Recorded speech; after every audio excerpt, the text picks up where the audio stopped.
My grandpa, he's been in this business for, well, ever since I think he was about our age. And I think he started out with if I remember him telling me right, like a handsaw and a little tractor with little forks on it, and I think like a dray that they towed behind. He's still working to this day. I think he's 80 years old. He still works 6 days a week. When I was 14 years old, I was into buying and selling vehicles, and I bought a 1-ton flatbed truck, and my dad thought that we should start doing firewood and deliver firewood with that rather than me just reselling it. And so we thought about it, and Dad already had a wood splitter built from back when he did it 20 years ago. We wouldn't go cut the trees down ourselves. We would have them brought in on a semi and dropped off at our house.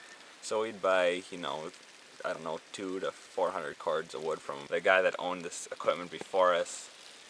And he'd never seen, is what he told us, kids in this world anymore that knew how to work.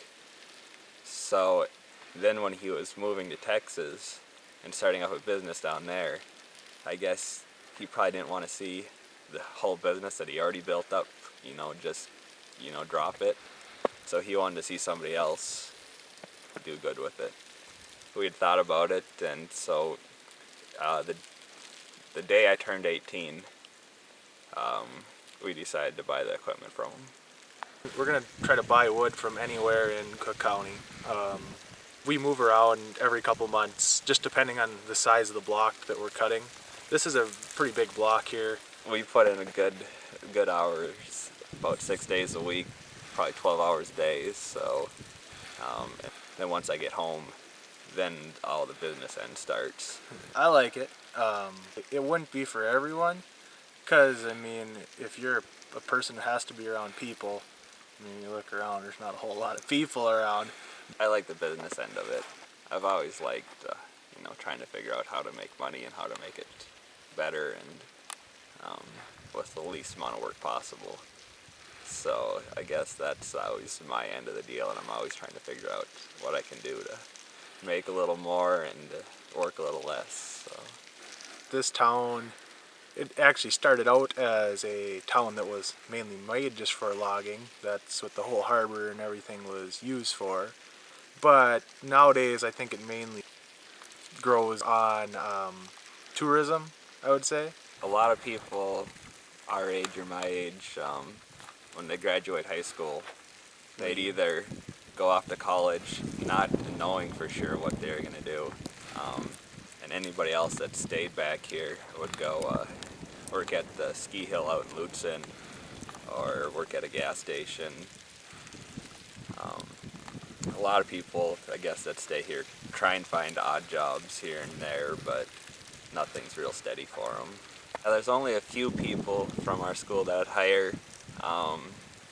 Some of them are really hard workers who I know could do this job because I've seen them work for other people and they don't go out and drink every night or anything else.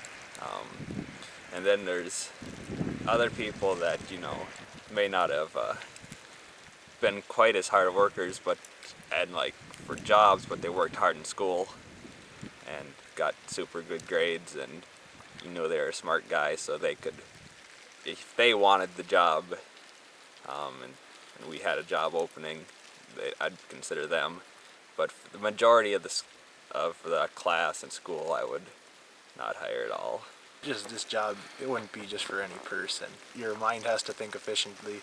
You got to be kind of a step or two ahead of yourself all the time, not just driving around equipment, cutting down trees, because if you just cut down trees and drove around equipment, you'd never make any money.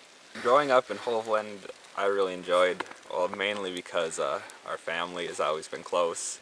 So usually, back when we were younger, every day after school, we'd come home and hang out with my cousins or something. And then once we got a little older where we could start driving snowmobiles, probably about 8 or 9 or something, every day after school we'd come home and drive the snowmobiles around or drive the 4-wheelers or 3-wheelers around. And then we have a cabin up at the lake in Hovland, and every weekend in the summer we go up there, and his cousins and grandma and grandpas are up there, so it's always been a good time up here. God willing, we'll still be doing this. Hopefully might have family in the future or something, but I guess only God will know those plans.